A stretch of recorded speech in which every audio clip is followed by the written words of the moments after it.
Hey, I'm Zach, and this is Buster. Hit me up in the comments. Let me know what you're watching, reading, listening to, playing. Let me know. Today, I'm going to talk about some books and some TV shows that I've gone through recently. First, we have Small Town Horror by Ronald Malfi. Andrew Larimer has left his past behind, rising up the ranks in a New York law firm and with a heavily pregnant wife. He is settling into a new life far from Kingsport, the town in which he grew up. But when he receives a late-night phone call from an old friend, he has no choice but to return home.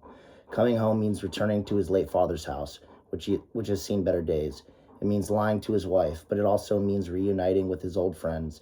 Eric, now the town's deputy sheriff; Dale, a real estate mogul living in the shadow of a failed career; his childhood sweetheart, Tig, who never could escape town; and poor Meech, whose ravings about a curse upon the group have driven him to drugs and alcohol. Together, the five friends will have to confront the memories and the horror of a night years ago that changed everything for them, because Andrew and his friends have a secret, a thing they have to keep to themselves for 20 years, something no one else should know. But the past is not dead, and Kingsport is a town with secrets of its own. So there's a blurb on the inside that says Ronald Malfi is horror's Faulkner. I can't confirm if that's true or not because I haven't read any of Faulkner's work, but I gotta say, I gave this book a 10 out of 10. The poetic nature in which Ronald Malfi writes, and the tension that he brings is so good. I was engrossed from page one. The characters are realistic and engaging. Our main character, Andrew, he has this dark passenger, whether it's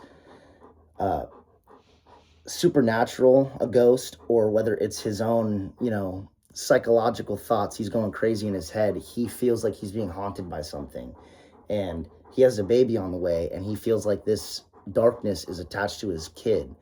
And just the tension that builds up before he heads back to where he was raised is really good. And then the story that unfolds, there's so many twists and turns.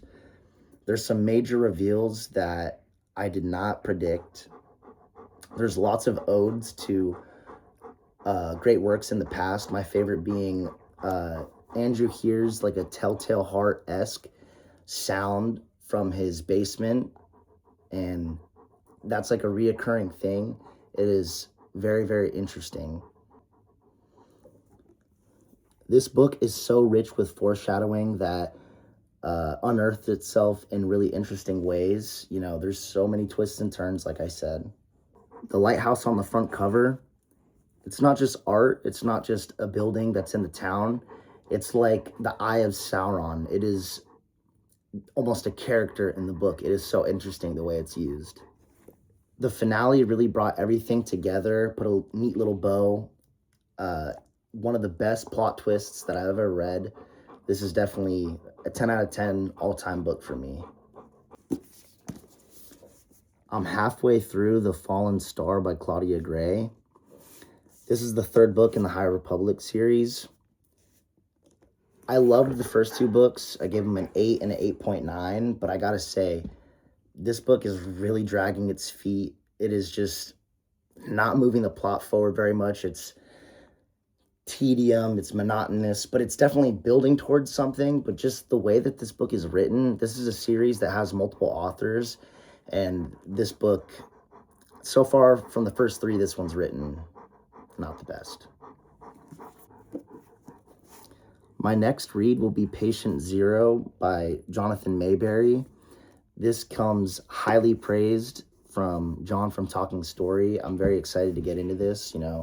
A lot of zombie video games, The Walking Dead. There's so much zombie media that I've consumed in my life that I really like, and I'm interested to get into this. Monday, 1300 hours. Joe Ledger kills terrorist Javad Mustafa, aka Patient Zero, with 2 point-blank shots from his Glock 45. Wednesday, 0800 hours. Patient Zero rises from the dead.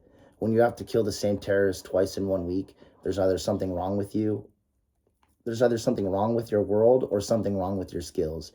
And there's nothing wrong with Joe Ledger's skills. Ledger, a Baltimore detective assigned to a counterterrorism task force, is reunited by the government to lead a new ultra-secret rapid response group called the Department of Military Science to help stop a group of terrorists from releasing a dreadful bioweapon that can turn ordinary people into zombies.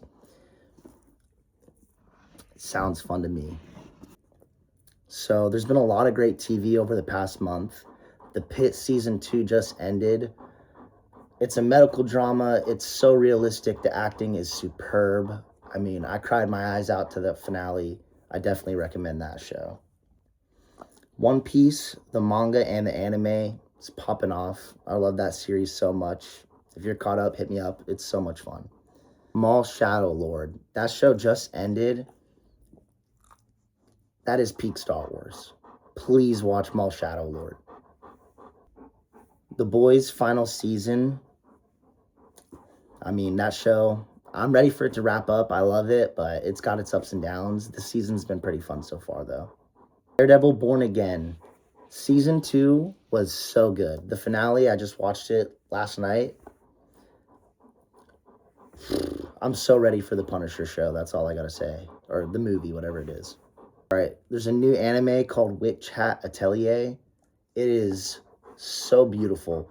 If you've seen Frieren, if you've seen Harry Potter, those together, that's what this show is. It is beautiful. I am catching up on Invincible. I just started season 3 and I'm finishing up season 2 of Andor, so I'm behind on those, but those are both really, really good. I've been rewatching Ben 10. That is such a comfort watch for me. I grew up watching that show, so it's just been a blast, going through that again. And the theme song is peak. It is so good.